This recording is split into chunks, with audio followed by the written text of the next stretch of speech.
In this video, I'll show you the Japanese trick to fold any t-shirt in just 2 seconds. Pay close attention.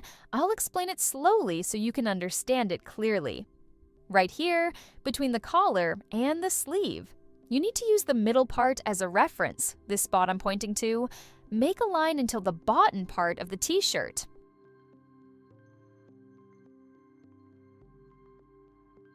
Okay, you've got it.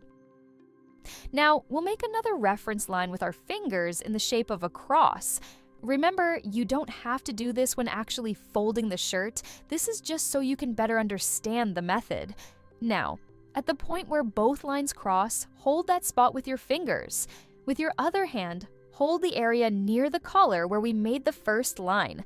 Lift that part and move it over the other hand without letting go until you reach the other end of the line where the seam ends. Then, lift the t-shirt without releasing any of the points you were holding. It's almost done.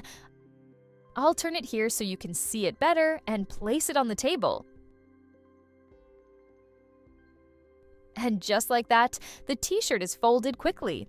Thumbs up and subscribe for more tips like these.